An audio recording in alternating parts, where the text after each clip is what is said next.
caso do Bruno Henrique, que vem sendo muito questionado, por isso, porque a punição dele foi bem mais leve do que a de outros jogadores, Mauro César Pereira. Assim, essa comparação é típica de quem não leu o inquérito, quem não tentou entender nada. Não dá para você comparar quem roubou uma banana com quem roubou um banco.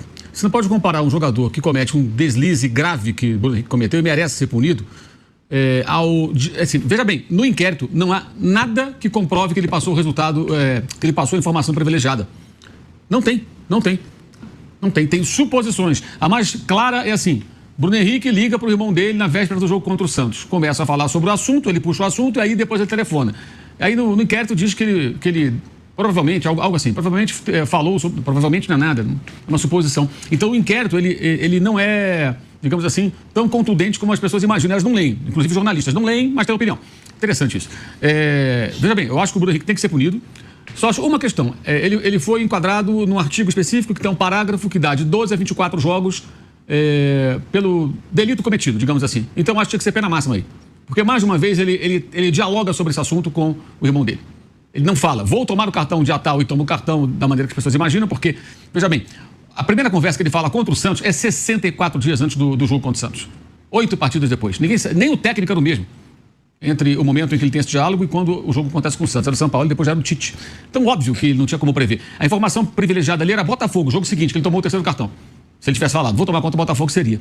Então, aí a coisa já morre. Ela esquenta porque na véspera ele retoma um assunto no WhatsApp com o irmão dele e tem um diálogo por telefone que não foi gravado, não tem a gravação, não se sabe o que foi falado. Então fica uma suposição muito forte, evidente, lógico, mas não há comprovação. Então, eles não conseguiram enquadrar o Bruno Henrique em algum artigo que fosse, que desse a ele uma penalidade maior. Essa comparação com os caras do ano passado, isso é de uma estupidez imensa, porque ali você tem jogador que recebeu dinheiro, jogador que confessou, jogador que prometeu tomar um cartão, não tomou, mas recebeu grana. É totalmente diferente. Todos estão errados, mas existem diferentes níveis de erro. Você não pode comparar um assalto a um banco ou roubar uma banana na feira. São coisas diferentes. Até a diferença de furto e roubo, né?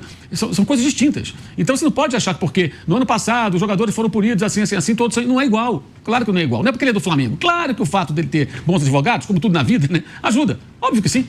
Se você tem dinheiro, você vai ter os melhores advogados, você pode ter uma chance com qualquer ação de êxito muito maior do que se você não tiver grana para pagar um bom advogado. Isso é evidente. Como se você tiver dinheiro, você vai ficar doente, você vai para o melhor hospital, o melhor médico, você tem uma chance muito maior de sobreviver se tiver uma doença grave do que o pobre coitado que não tem, de repente, uma assistência tão boa. Ou que está no local de pouco recurso, etc. e tal. Então, não dá para ficar comparando. Isso é uma tolice, é absurdo. Eu fico assim, impressionado como vários colegas repetem essa história. E, cara, vai ler um inquérito, quer comentar o assunto, você prepara, se informa minimamente. O Bruno Henrique merece a punição. Acho que o Flamengo não deveria se envolver nesse negócio, porque esse é o problema dele, não é do Flamengo, não é do clube. As conversas são entre ele e o irmão dele. O clube é sim prejudicado, porque ele vai ficar 12 jogos fora agora a priori.